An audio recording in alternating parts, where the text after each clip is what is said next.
6 মাসের মধ্যে নাগরিকত্ব পাচ্ছেন ওপার বাংলা থেকে আসা শরণার্থীরা। শিলিগুড়ির সভা থেকে অমিত শাহের বিরাট ঘোষণা। সিএএ নিয়ে নবান্ন বনাম কেন্দ্র দ্বন্দ্ব অতীত। ডাবল ইঞ্জিন সরকারের সুফল পাচ্ছেন সাধারণ মানুষ। বাংলার 8 জেলা শাসককে নাগরিকত্ব দেওয়ার বিশেষ ক্ষমতা দিল স্বরাষ্ট্রমন্ত্র। মমতা বলতেন কার্যকর হতে দেবেন না, কিন্তু আজ সরকার বদল হতেই ভরসার হাত ধরছে মানুষ। শিলিগুড়ির মাটি থেকে তৃণমূলকে শাহের তীব্র আক্রমণ, সাথে সীমান্ত পারের অবৈধ অনুপ্রবেশকারীদের উপর এবার কড়া পদক্ষেপের হুঁশিয়ারি। জানেন সিএএ আবেদনকারীদের জন্য শাহের গ্যারান্টিতে ঠিক কি কি আছে, কিভাবে ভয় কাটিয়ে ভরসার হাত পেতে বদলাচ্ছে শরণার্থীদের জীবন। দেখুন, বাংলাদেশ থেকে ধর্মীয় নিপীড়নের শিকার হয়ে ভারতে আশ্রয় নেওয়া হিন্দু, শিখ ও জৈন শরণার্থীদের জন্য এক ঐতিহাসিক ও বহু প্রতীক্ষিত সিদ্ধান্ত ঘোষণা করলেন কেন্দ্রীয় স্বরাষ্ট্রমন্ত্রী অমিত শাহ।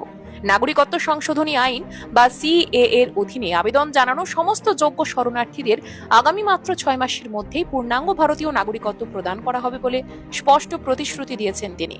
শুক্রবার উত্তরবঙ্গের শিলিগুড়ির গাওয়াখালীতে আয়োজিত এক বিশাল জনসভায় দাঁড়িয়ে প্রকাশ্যে বঙ্গবাসীকে এই গ্যারান্টি দেন দেশের স্বরাষ্ট্রমন্ত্রী। প্রশাসনিক প্রক্রিয়াকে আরো সহজ ও দ্রুতগতির করতে ইতিমধ্যে বিশেষ পদক্ষেপ গ্রহণ করেছে কেন্দ্রীয় স্বরাষ্ট্র মন্ত্রক। অমিত শাহ জানিয়েছেন, সিএএ এর অধীনে জমা পড়া আবেদনপত্রগুলি দ্রুত খতিয়ে দেখে সরাসরি নাগরিকত্ব প্রদানের জন্য পশ্চিমবঙ্গের সীমান্তবর্তী 8টি জেলার জেলা শাসকদের বিশেষ প্রশাসনিক ক্ষমতা দেওয়া হয়েছে। এর আগে পর্যন্ত শুধুমাত্র কেন্দ্রীয় সরকারের বিশেষ কমিটি বা বিভিন্ন বিভাগীয় আধিকারিকদের মাধ্যমে এই প্রক্রিয়া পরিচালিত হতো। জেলা শাসকদের হাতে সরাসরি সেই ক্ষমতা যাওয়ায় দীর্ঘদিনের এই জটিল আইনি প্রক্রিয়া এবার অভাবনীয় গতি পাবে বলেই মনে করছেন বিশেষজ্ঞ মহল। শিলিগুড়ির এই হাই ভোল্টেজ সভা থেকে প্রাক্তন মুখ্যমন্ত্রী মমতা বন্দ্যোপাধ্যায় ও পূর্বতন তৃণমূল সরকারকে তীব্র রাজনৈতিক নিশানা করেন স্বরাষ্ট্রমন্ত্রী।